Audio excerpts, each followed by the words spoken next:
A tough loss in football against a nationally ranked team. This one got ugly. Plus, basketball season is less than 2 weeks away, and we have you covered from McGonigal Hall to the Leocore Center to 10th and Diamond. And I'll show you just how tough it is to be in the Temple Marching Band. OwlSports Update is live and it starts right now.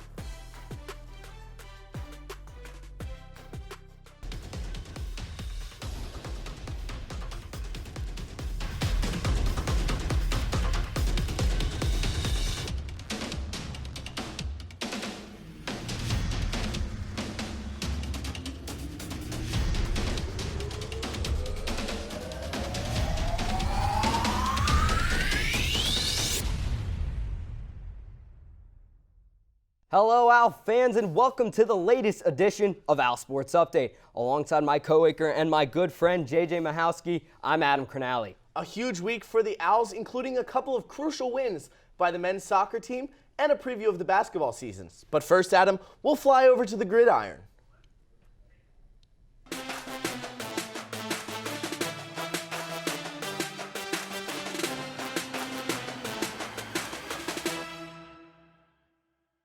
People likely had this matchup at the link circled on their calendars since last fall.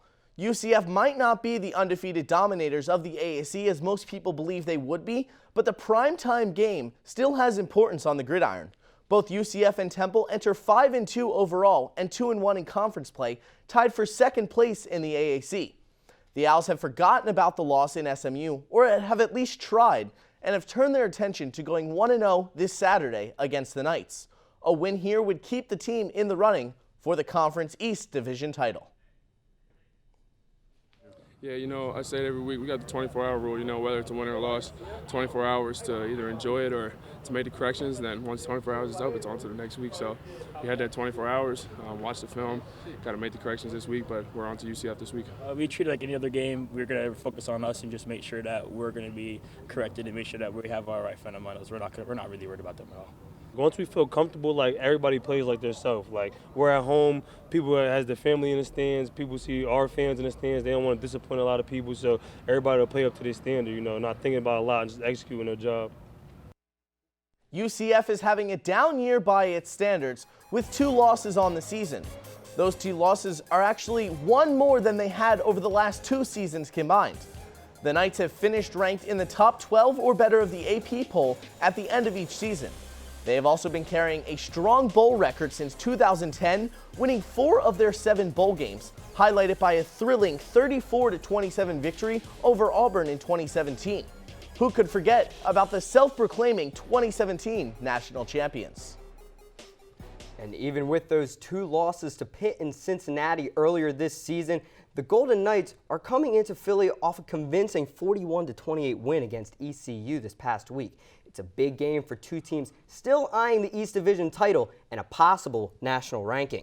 We welcome in Inside the Nest reporter Ray Dunn, who's joining us on the desk to talk about the matchup. Ray, I think it's time to make us smarter. Hey, I'm no miracle worker. So first question for you, what can you tell us about UCF's offense this year with Dylan Gabriel behind center? Dylan Gabriel is a guy that people are going to be talking about for quite a few years now. The freshman quarterback currently sits 8th in the nation in passing yards per attempt, 10th in quarterback rating, and tied for 12th in passing touchdowns on the year. He has been incredible. This offense attacks down the field. They have 3 receivers averaging over 16 yards per catch, and they move very quickly. They are near the bottom of the nation in time possession. The Knights strike quickly and quite often. And with that quick up-tempo offense, obviously the defense is going to be on the field pretty frequently, or at least that's what it would seem. So who would you say on UCF is a standout that Temple should look at on the defensive side for UCF?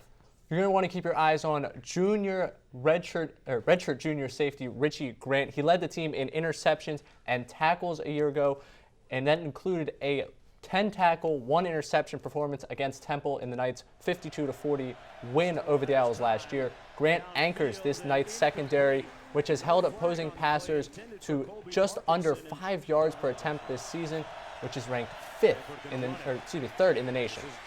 Last question for you, Ray. What is the importance of this game looking forward into the postseason? Obviously, both teams sit at 5-2, looking to get that bowl-eligible 6th win. Yeah, that elusive sixth win to get you into the bowl conversation is going to be crucial for both teams. But I'm looking at the AAC East race right here. Cincinnati right now has a hold on it, being unbeaten and having beaten UCF, but both the Owls and the Knights come in at 2-1. If Temple wins, it sets up a huge matchup in Cincinnati later on this season between the Owls and Bearcats. If Temple doesn't pull this one off, then they don't have much of a chance of winning the division, and UCF has to wait for Cincinnati to slip up at some point.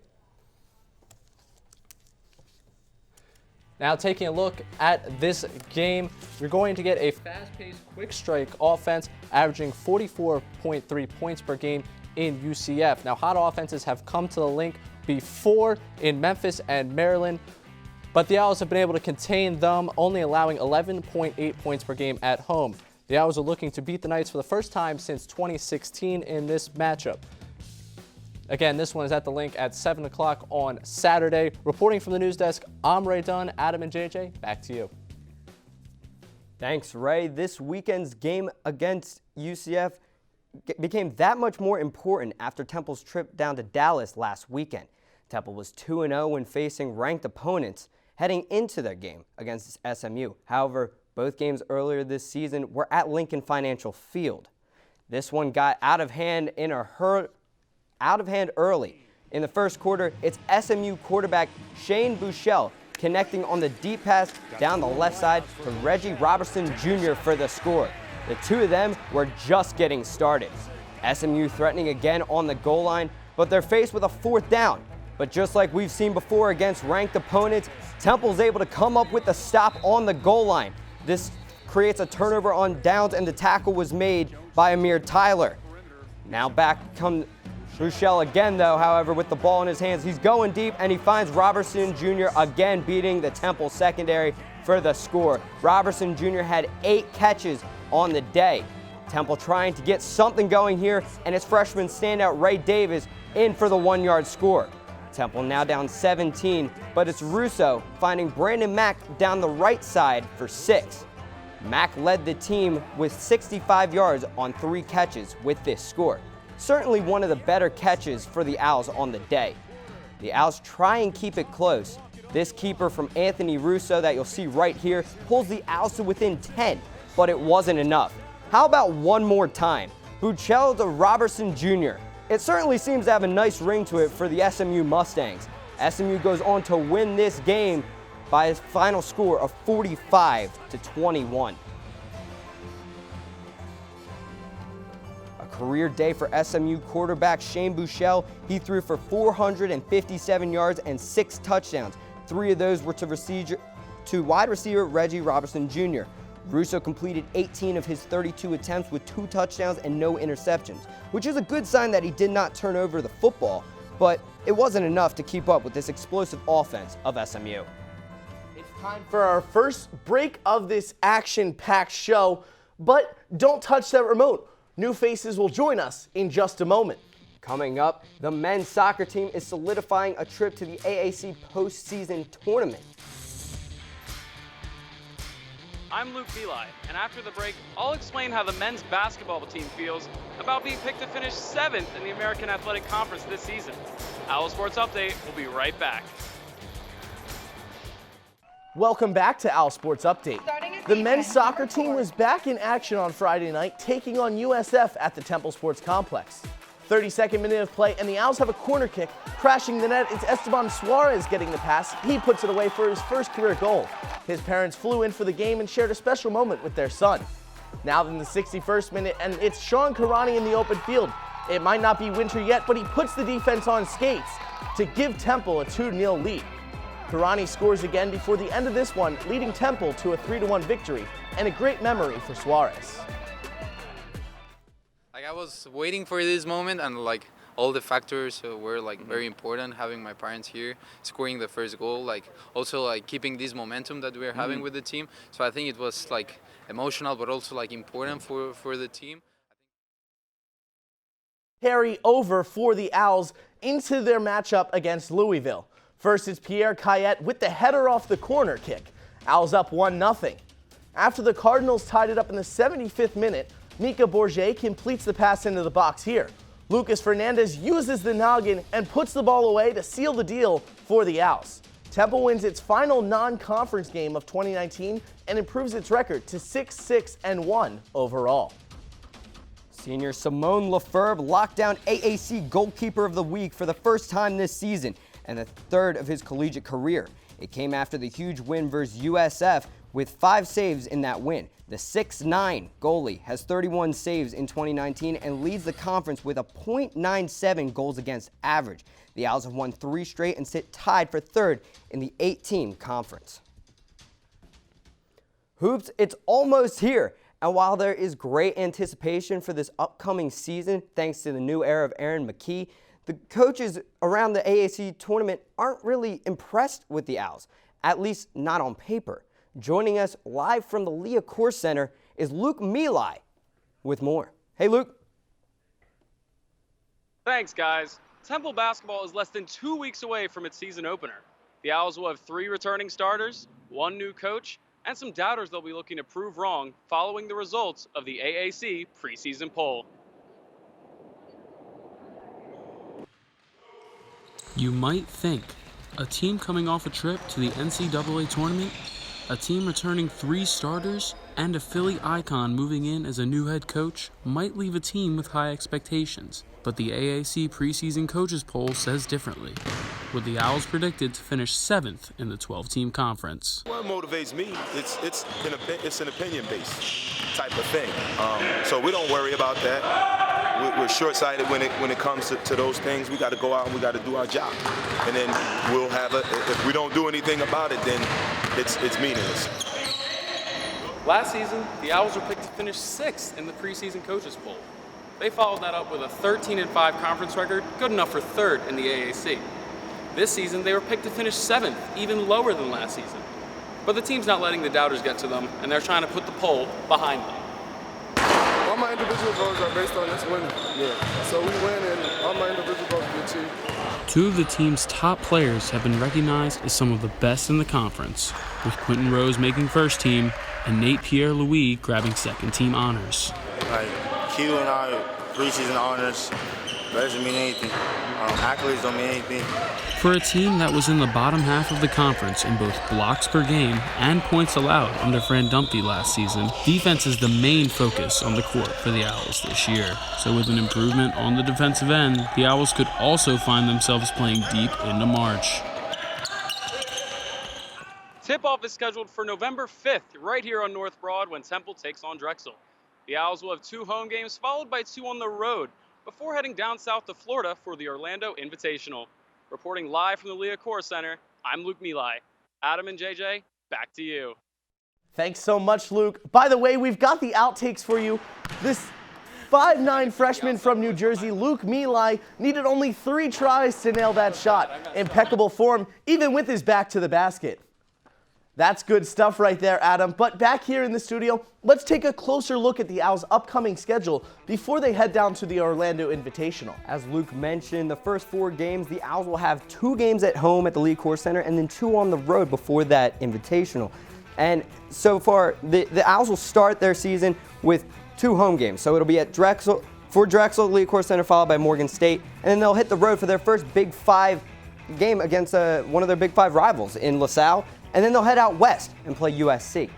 An early road trip can certainly be hard for a team, Adam, and the team won't return to North Broad until December 7th.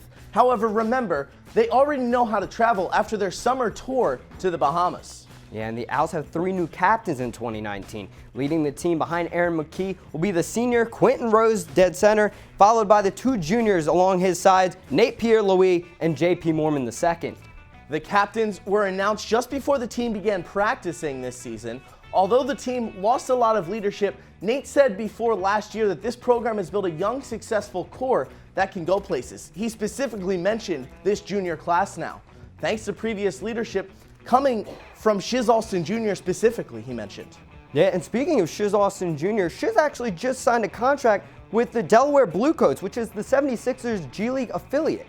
And it's awesome for Shiz Alston Jr. because I actually got a chance to sit down with him last spring, and he mentioned to me how much he would love to play for the team he grew up idolizing one day, and this is certainly a good start for Shiz.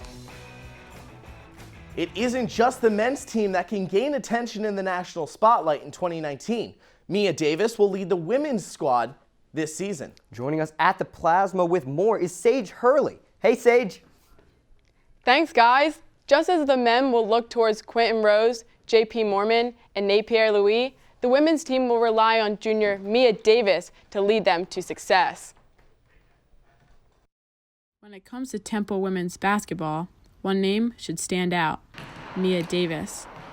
The junior forward started 60 out of 62 games over her freshman and sophomore seasons. Now, she's looking to add to that resume for a team that's trying to get back to 500 and better for the first time in 3 years. My biggest role is to make sure everybody's always on one page, just making sure everybody is locked in the beginning and in the practice, just making sure everybody's doing the right thing. A big part of doing the right thing is communication. She's, taking it on her shoulders to make sure that she's more vocal on the court, not just off the court, but, by example. How vocal she is has been the biggest improvement. And like I said, her teammates respect her for it because they know every single day that she's giving her all. Last season, Mia Davis averaged almost 19 points a game and had 12 double-doubles on the year. This season, with a new leadership role, Mia's hoping to improve more than just her offensive game. Being more vocal, I think that will help the team out a lot because me being vocal will carry my energy over the others and they will start being vocal and then the whole team will be on one board to communicate. Communication on the court is essential for the Owls this season as they work towards a postseason run. Mia's stats speak for themselves, but I'll talk about them anyway. Over the past 2 years, she's been an offensive force on the court, averaging almost 15 points and 8 rebounds per game. Since coming to Temple, she's tallied an impressive 17 double-doubles and was named to last season's AAC first team and this season's preseason first team. Mia and the Owls will take on Fairfield in less than 2 weeks in their home opener on November 5th. Reporting from Plasma, I'm Sage Hurley. Adam and JJ, back to you.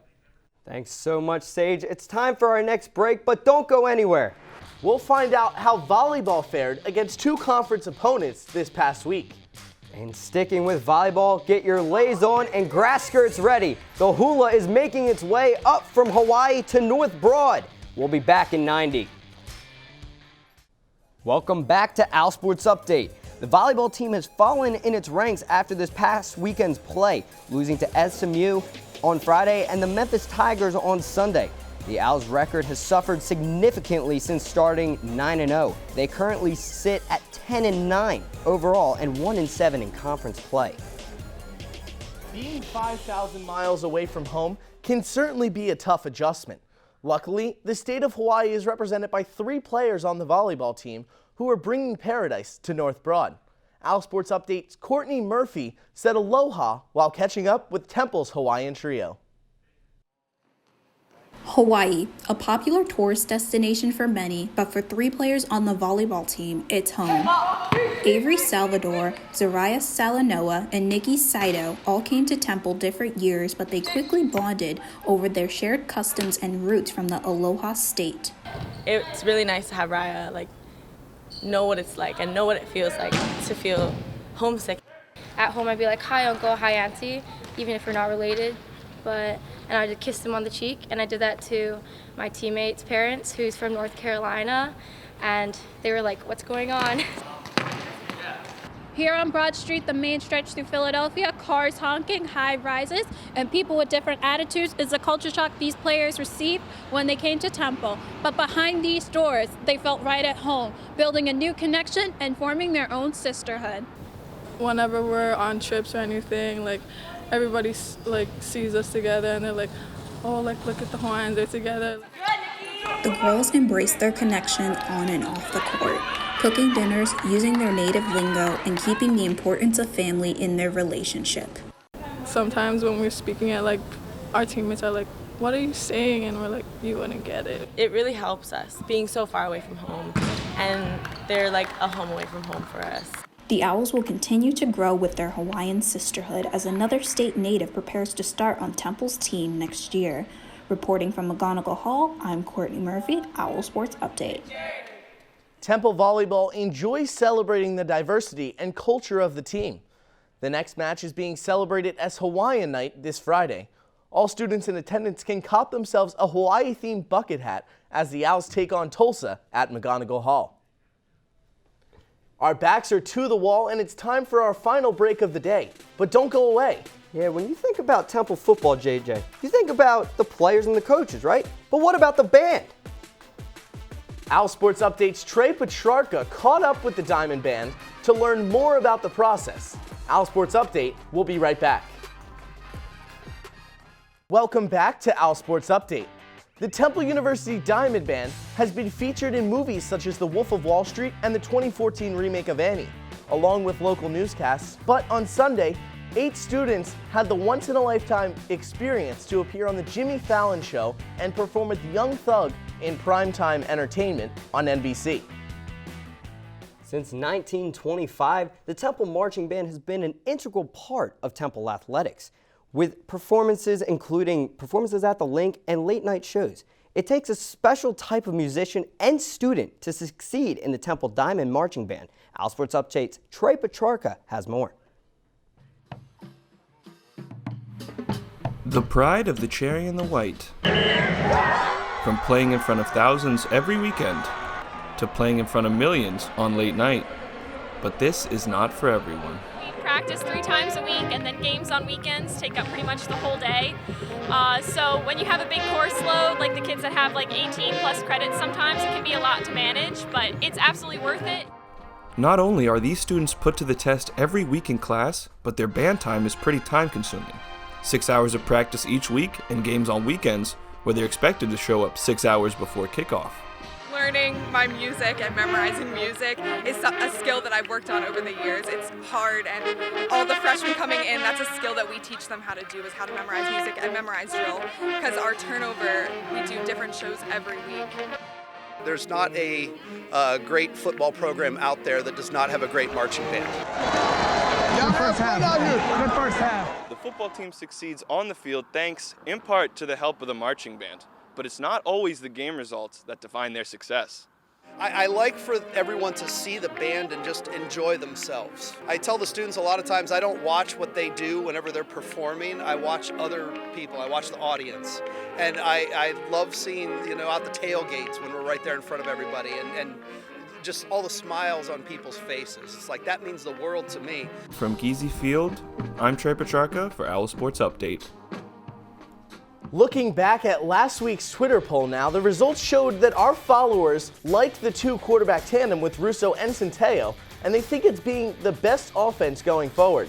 Rod Carey continued his consistent pace with Centeio, having him throw 4 attempts and rush the ball 5 times in Temple's loss to SMU on Saturday. For this week, after Temple's loss against SMU, hopes for ESPN College Day vanished. Instead, they will be covering the North Dakota State-South Dakota State game, and we're asking you on Twitter, which game will be better, the Jackrabbits versus the Bison or the Owls versus the Knights at the Link this Saturday? Let us know on Twitter at OwlSportsUpdate. And that's all the time we have for this week. Be sure to tune in to Inside the Nest on Tuesday with Brooklyn Vaughn and Dan Wilson, where they'll recap Temple's game against UCF. Coverage will continue through the weekend on Twitter at OwlSportsUpdate. Come back next Thursday at 12 with Sean McGeehan and Brian Steinmetz. For now, he's Adam Cernali. I'm JJ Michalski. Kick back and relax this weekend, Owls fans. We'll see you next time.